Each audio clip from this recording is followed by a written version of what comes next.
जय माता रानी दोस्तों। माता अन्नपूर्णा देवी की कृपा आप पर तथा आपके समस्त परिवार पर सदा सदा के लिए बनी रहे। आज की इस वीडियो में हम सुनेंगे माता अन्नपूर्णा देवी की व्रत कथा। हिंदू धर्म में अन्नपूर्णा देवी का बहुत बड़ा स्थान है। जिस घर में भी माता रानी का वास होता है वहाँ अन्न और धन की कभी कोई कमी नहीं होती है। घर से सदा सदा के लिए दरिद्रता दूर रहती है। हिंदू पंचांग के अनुसार हर वर्ष मार्गशीर्ष माह के कृष्ण पक्ष की पंचमी तिथि से ही यह व्रत की शुरुआत होती है, जो कि मार्गशीर्ष माह की शुक्ल पक्ष की षष्ठी तिथि को समाप्त होता है। कुल 17 दिनों का यह व्रत और त्योहार मनाया जाता है। इस समय माँ की आराधना की जाती है और उन्हें प्रसन्न किया जाता है। माँ अन्नपूर्णा स्वयं माँ पार्वती का ही रूप है। यदि आप माता अन्नपूर्णा की पूजा अर्चना करते हैं तब घर में कभी भी अन्न धन की कमी नहीं होती है और व्यक्ति के सभी दुख भी दूर होते हैं। जो भक्तगण किसी भी कारण से 17 दिनों का यह अनुष्ठान या व्रत धारण नहीं कर सकते हैं, उन्हें पूर्णिमा के दिन अर्थात कि मार्गशीर्ष माह की जो पूर्णिमा है उस दिन अवश्य ही माता रानी की पूजा करनी चाहिए, इनका अनुष्ठान करना चाहिए। यदि अन्नपूर्णा देवी के आपके पास विग्रह या प्रतिमा या फोटो ना हो तब ऐसे में माँ पार्वती की भी पूजा करने से मनुष्य को उतने ही लाभ की प्राप्ति होती है, क्योंकि साक्षात माँ पार्वती का ही यह स्वरूप है। बोलो माता अन्नपूर्णा माता रानी की जय। एक समय की बात है, काशी में धनंजय नाम का व्यक्ति अपनी पत्नी सुलक्षणा के साथ रहता था। वैसे तो उसे सभी प्रकार के सुखों की प्राप्ति थी, परंतु दुख का एक बहुत बड़ा कारण जो था वह था उसकी निर्धनता। यह दुख उसे हमेशा ही सताया करता था। एक दिन पत्नी सुलक्षणा पति से कहने लगी, हे नाथ, आप कुछ उद्यम करो तब हमारी जीविका का साधन निकले। इस तरह से बैठे बैठाए कब तक काम चलेगा। पत्नी सुलक्षणा की यह बात धनंजय के मन में जा बैठी। वह भगवान शिव को प्रसन्न करने का मन में ठान करके कहने लगा, हे देवाधिदेव, हे महेश्वर, मुझे पूजा पाठ तथा अन्य प्रकार के कोई भी कार्य धाम तो आते नहीं हैं, केवल आपके भरोसे ही बैठा हूँ, इसलिए अब आप ही कोई उपाय करो। इतना विनती करके वह यूं ही भूखा प्यासा बैठा रहा। 2-3 दिन का वक्त निकल गया। यह देख करके भगवान शंकर तब उसके कान में अन्नपूर्णा अन्नपूर्णा अन्नपूर्णा कहने लगे। इस तरह से उन्होंने 3 बार कहा। धनंजय तब सोचने लगा, यह कौन है तथा यह कह क्या रहा है। विचार में मग्न धनंजय वहीं बैठा रहा और आते जाते मंदिरों के ब्राह्मणों से बार बार पूछने लगा, पंडित जी, यह अन्नपूर्णा कौन है। तब मंदिर के ब्राह्मणों ने उसे कहा, चूंकि तुमने अन्न का त्याग कर दिया है सो तुझे हमेशा एक ही बात दिखलाई देती है, इसलिए तुम्हारे मन में अन्नपूर्णा अन्नपूर्णा शब्द गूंजता रहता है। जा घर जाकर के अन्न को ग्रहण कर। धनंजय इस प्रकार से घर चला गया और अपनी स्त्री से सारी बात कह सुनाई। स्त्री तब कहने लगी, हे नाथ, चिंता मत करो, स्वयं भगवान शंकर का दिया गया यह मंत्र है, वे स्वयं ही इस मंत्र का खुलासा करेंगे। आप फिर से उनकी आराधना करो। धनंजय फिर जैसे ही पूजा में बैठा, रात्रि में भगवान शिव फिर से कहने लगे कि तू पूर्व दिशा में चला जा तथा अन्नपूर्णा माता रानी का जाप करता जाना। रास्ते में फल वह खाता, झरनों का पानी पीता और इसी प्रकार से आगे बढ़ता चला गया। ना जाने कितने दिन निकल गए। इसी प्रकार से चलते चलते ना जाने कितने दिन निकल गए और वह एक ऐसे वन में जा पहुंचा जो चांदी की तरह चमकदार थी। उसकी शोभा अद्वितीय थी। वन के एक ओर सुंदर सरोवर भी था तथा उसके किनारे बहुत सारी अप्सराएं झुंड बनाकर बैठी हुई थीं। उसमें से एक कथा को कहती थी और बाकी सभी मिल करके इसे सुनते थे। थोड़ी देर बाद सभी मिलकर माँ अन्नपूर्णा, माँ अन्नपूर्णा, माँ अन्नपूर्णा इस प्रकार से बार बार कहती थी। अगहन मास की उजियारी रात थी और आज से ही व्रत का आरंभ भी था। धनंजय जिस शब्द की खोज में निकला था वह शब्द उसे वहां बार बार सुनने को मिला। इस शब्द से प्रभावित होकर के धनंजय उन देवियों के पास जा पहुंचा तथा कहने लगा, हे देवियों, आप सभी यहाँ क्या कर रही हो? तब उन सभी ने कहा कि हम सभी माँ अन्नपूर्णा के निमित्त व्रत को करती हैं। धनंजय तब कहने लगा, ये व्रत से और पूजन से हमें कौन से लाभ की प्राप्ति होती है? यह किसी ने किया भी है? इसे कैसे किया जाता है और इस व्रत में कैसा विधि और विधान है?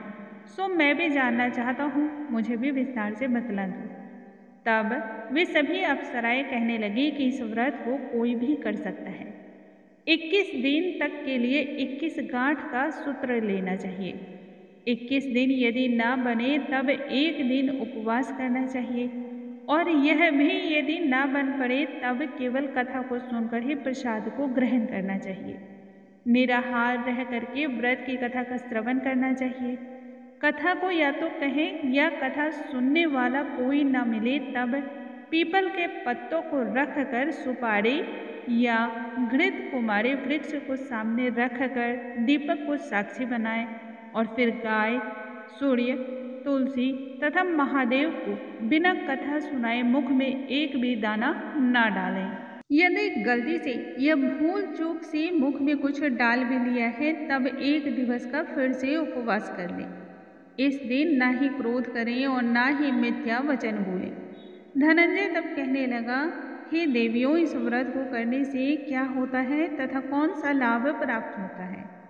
तब फिर अप्सराएं कहने लगी, इस व्रत के प्रभाव से अंधों को नेत्र की प्राप्ति होती है, लूलों को हाथ मिलता है, निर्धन के घर धन की प्राप्ति होती है, बांझ स्त्री को संतान प्राप्त होता है, मूर्ख व्यक्ति को विद्या की प्राप्ति होती है तथा जो व्यक्ति जिस कामना से भी इस व्रत को करता है माँ अन्नपूर्णा उनकी सभी इच्छाओं को पूर्ण करती हैं। धनंजय फिर कहने लगा, हे बहनों, मेरे पास इतना तो धन ही नहीं है, विद्या भी नहीं है और यदि मानो तो मेरे पास कुछ भी नहीं है। मैं बहुत ही दुखी ब्राह्मण हूँ। क्या आप मुझे इस व्रत का सूत दोगी? तब सभी अप्सराएं कहने लगी, हाँ भाई, तेरा कल्याण हो, हम तुम्हें अवश्य ही सूत देंगे। ले, इस व्रत का मंगल सूत ले। धनंजय ने तब वह सूत लिया और व्रत को पूर्ण किया। व्रत जब पूरा हो गया तभी सरोवर में से 21 खंड की सुवर्ण सीढ़ी हीरा मोती अत्यंत बहुमूल्य रत्नों से जरी हुई प्रकट हुई। धनंजय जय अन्नपूर्णा, जय अन्नपूर्णा, जय अन्नपूर्णा कहता हुआ जाता था। जब धनंजय सारी ही सीढ़ियों से नीचे उतर गया तब वह क्या देखता है कि करोड़ों सूर्य के समान प्रकाशमान वहाँ पर एक मंदिर है जो कि माँ अन्नपूर्णा का है। उसके सामने स्वर्ण सिंहासन पर माता अन्नपूर्णा विराजमान है और ठीक सामने भगवान शिव खड़े हैं जो कि भिक्षा के लिए खड़े हैं। देवंगनाएं वहाँ पर चंवर को डुलाती है, कितनी ही हथियार बांधे पहरा को देती है। धनंजय तब दौड़कर जगदम्बा के चरणों में गिर पड़ा। देवी माँ धनंजय के मन के भाव को समझ गई। धनंजय माता रानी के चरणों में पड़कर ही कहने लगा, हे माँ, आप तो अंतर्यामिनी हो, हम अपनी दशा के बारे में आपको क्या बताएं। माता तब कहने लगी, तुमने चूंकि मेरा व्रत किया है इसलिए जा, इस संसार में तेरा सत्कार होगा। माता ने धनंजय की जिह्वा पर बीज मंत्र लिख दिया। अब तो उसके रोम रोम से विद्या प्रकट होने लगी। इतने में ही धनंजय ने देखा कि वह काशी विश्वनाथ के मंदिर में खड़ा है। माँ का वरदान प्राप्त करके धनंजय खुशी खुशी घर आया और सुलक्षणा से सारी बात कह सुनाई। माँ अन्नपूर्णा की कृपा से उसके घर में धन संपत्ति अथाह बरसने लगी। छोटा सा घर बहुत बड़ा गिना जाने लगा। जैसे शहद में छत्ते में मक्खियाँ जमा होती हैं, उसी प्रकार अनेक सगे संबंधी अब आकर के धनंजय की बड़ाई करने लगे, साथ ही उससे चिपक चिपक कर भी रहने लगे। कहने लगे, इतना धन और इतना बड़ा घर, सुंदर संतान नहीं है तो इस कमाई को भला कौन भोगेगा। सुलक्षणा से किसी भी प्रकार के संतान की प्राप्ति तो थी नहीं, तो उन्होंने सलाह दिया धनंजय को कि तुम दूसरा विवाह कर लो। धनंजय ने अनिच्छा रखते हुए भी दूसरा विवाह कर लिया और सती सुलक्षणा को सौतन का दुख उठाना पड़ गया। समय पंख लगाकर उड़ता चला गया। फिर कुछ समय के पश्चात अगहन का मास आया। अभी नया नया जो ब्याह हुआ था, फिर भी सुलक्षणा अपने पति से कहने लगी, इसी व्रत के प्रभाव से हमें सभी प्रकार के सुख प्राप्त हुए हैं, इसलिए हमें यह व्रत कदापि नहीं छोड़ना चाहिए। यह माता अन्नपूर्णा रानी का ही प्रताप है जो हम इतने संपन्न तथा सुखी जीवन को जी रहे हैं। सुलक्षणा की बात सुनकर के धनंजय उसके यहाँ आया और व्रत में वहीं पर माता रानी का अनुष्ठान करने के लिए बैठ गया। नई बहू को इस व्रत के बारे में कोई खबर नहीं थी। वह लगातार धनंजय के आने की प्रतीक्षा कर रही थी। दिन व्यतीत होते चले गए और व्रत पूर्ण होने में अभी केवल 3 दिन बाकी रह गए थे। नई बहू के कानों में तब तक खबर पड़ गई।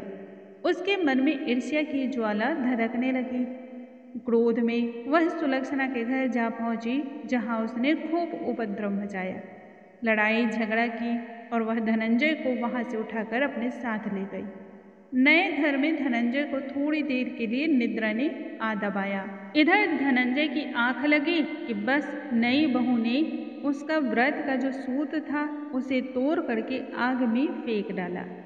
अब तो माता अन्नपूर्णा जी का कोप जागृत हो गया। घर में अकस्मात ही आग लग गई। सब कुछ जल करके राख हो गया। घर में आई अचानक इस विपत्ति से सुलक्षणा सब कुछ समझ गई और पति को समझा बुझा करके अपने घर पुनः ले आई। इस बात से नई बहू रूठ गई और अपने मायके जा बैठी। पति को परमेश्वर मानने वाली सुलक्षणा तब कहने लगी, हे नाथ, जरा भी आप घबराना नहीं। माता जी की कृपा अलौकिक है। पुत्र कुपुत्र हो जाता है पर माता कुमाता नहीं होती है। आप फिर से श्रद्धा एवं भक्ति के साथ माँ अन्नपूर्णा देवी की आराधना शुरू कर दो, वे हमारा कल्याण अवश्य ही करेंगी। धनंजय फिर माता के पीछे पड़ गया। फिर वही सरोवर और सीढ़ी प्रकट हुई। उसमें माँ अन्नपूर्णा कहता कहता वह नीचे उतर आया। वहां जा करके माता रानी के चरणों में पड़ गया और जोर जोर से विलाप करने लगा। माता अन्नपूर्णा देवी प्रसन्न होकर कहने लगी, यह मेरी स्वर्ण की मूर्ति है, उसे तू ले जा, उसकी पूजा करना, तुझे वापस से सुख प्राप्त हो जाएगा, यह मेरा आशीर्वाद है। तुम्हारी पत्नी सुलक्षणा ने श्रद्धा भक्ति भाव से मेरे व्रत का अनुष्ठान किया है, इससे प्रसन्न होकर के मैंने पुत्र दिया है। धनंजय की आंखें खुली तो वह खुद को काशी विश्वनाथ मंदिर के सीढ़ियों पर खड़ा पाया। वहां से धनंजय उसी प्रकार से घर को आया। उधर सुलक्षणा के दिन चढ़े और माह के पूरे होते होते उसे एक पुत्र रत्न की प्राप्ति हुई। गांव वाले हैरत में पड़ गए। इस प्रकार उसे गांव के निःसंतान सेठ के पुत्र होने पर उसने माता अन्नपूर्णा देवी का मंदिर का निर्माण करा दिया। उसमें माता जी धूमधाम से पधारी, यज्ञ किया गया और धनंजय को मंदिर में ही आचार्य के पद पर आसीन कर दिया गया। अब तो न उसके जीविका चलाने का चिंता था और न ही रहने खाने की उसे कोई चिंता रह गई, क्योंकि मंदिर की दक्षिणा भी उसे प्राप्त होने लगी। साथ ही रहने के लिए उसे एक सुंदर सा भवन भी दिया गया था। धनंजय अपनी स्त्री और पुत्र के साथ वहीं पर रहने लगा तथा माता जी के चढ़ावे में जो भी आमदनी होती उससे खूब बढ़िया तरह से अपने जीवन का गुजर बसर करने लगा। उधर नई बहुड़िया की मायके में डाका डला, सब कुछ चोर लूट करके ले गए और पुनः वे लोग भिक्षा मांग करके अपने जीवन का गुजर बसर करने लगे। जब सुलक्षणा ने यह सुना तब उन्होंने बुलावा भेजा। उन्हें रहने के लिए अलग सा मकान का इंतजाम किया, उनके लिए अन्न और वस्त्र का भी प्रबंध किया। इस प्रकार से धनंजय, सुलक्षणा एवं उसका पुत्र माता अन्नपूर्णा की कृपा से आनंद पूर्वक जीवन को जीने लगे। हे माता अन्नपूर्णा, जैसे आपने इनके भंडार भरे वैसे ही आप सभी के भंडार को भरना। बोलो माता अन्नपूर्णा माता रानी की जय। दोस्तों, आज के इस वीडियो में हमने सुना माता अन्नपूर्णा की व्रत कथा। कल हम फिर से मिलेंगे, तब तक के लिए नमस्कार।